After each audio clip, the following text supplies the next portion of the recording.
Hello, I'd like to bring greetings of all of you in the parish. I've known Alan since I was first ordained in Ripon Cathedral in 1983. And Alan and I have remained in touch. So it's wonderful to join you for this Advent. There's one story in the New Testament which has been crucial on my Christian journey. And whenever I say the name of it to people, I'm usually on the receiving end of lots of quizzical looks.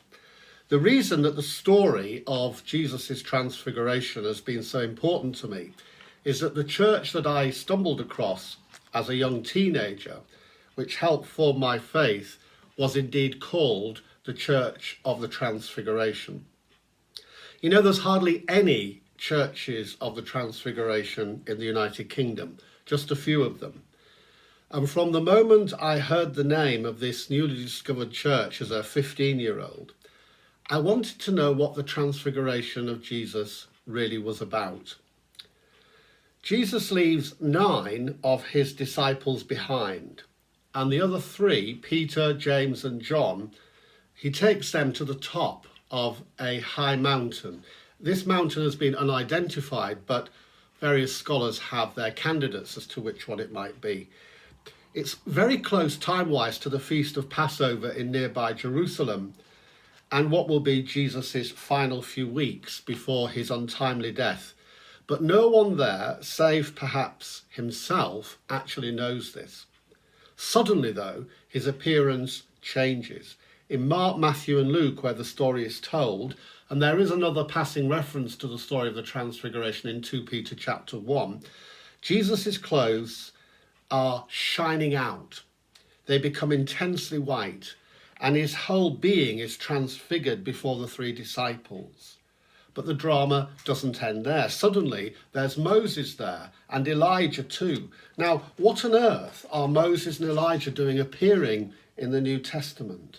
And probably in a cloudless sky, I'm looking out at one now, down here, just north of London, a cloud then appears dramatically in the sky. And a bit like at Jesus' baptism, a voice comes from the cloud. "This is my beloved Son. Listen to what he is saying." Now, at the baptism, the divine voice says, "I'm really pleased with Jesus." But at the transfiguration, there is actually a divine command. Listen to him. Are we really listening to what Jesus is saying to us in a world full of noise this Advent? Peter seems bewildered, and he suggests making 3 tents or 3 tabernacles, one for Moses, one for Elijah, and one for Jesus, before saying in a slightly inane way, Peter's a bit like that person, isn't he, in any church meeting who just has to say something. "It's great to be here," he proclaims. I've got an icon of the story here, which a friend gave me, and I hang it by the door. There's Jesus, there's Moses and Elijah, and there's Peter, James and John. I think this is Peter who's actually saying things. And then above them we have the symbol of the cloud and the voice coming down. And whenever I leave the house, this is right next to my front door, it's got a little certificate on the back, I always touch it to remind me about the importance of the Transfiguration.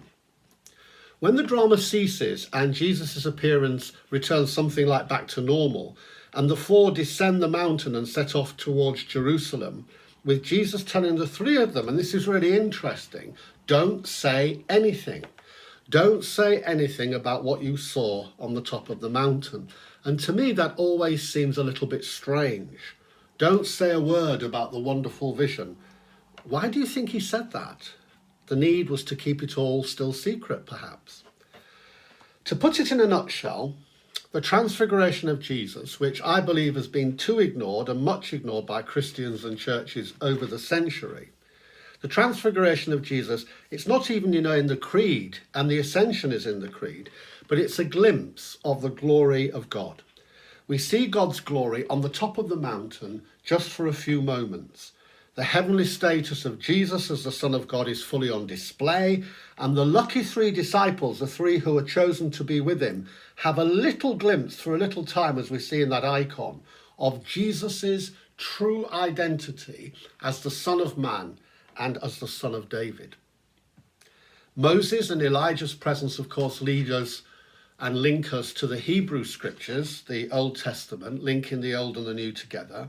And here Jesus is really seen, as St. Paul later calls him, as the new Moses, communing with God, who commands us to stop talking so much and to listen to Jesus. We are fast approaching the shortest day. The darkness is deeper now than at any other time of the year, but we know that the darkness will soon dissipate as the lighter days return in January, but not before the Word is made flesh and comes to dwell among us, full of grace and truth. And I end with this. You know, if there's one gospel in which the Transfiguration as a story would sit best, it's St. John's Gospel. And the interesting thing is that John ignores the story altogether. Why is there no story in John's Gospel of the Transfiguration if John's Gospel is a gospel all about the glory of God? That's possibly because his whole gospel is about the Transfiguration without actually telling the story, all about the glory of God being revealed to us, as that glorious prologue tells us on Christmas Eve. The light shines in the darkness, John writes, and the darkness has not overcome it. The Word became flesh and dwelt among us. We have seen his glory, the glory as of the one and only Son who came from the Father, full of grace and truth. The Transfiguration story reminds me, and I hope all of us, as Advent comes to a great climax, that there is nothing that God cannot change.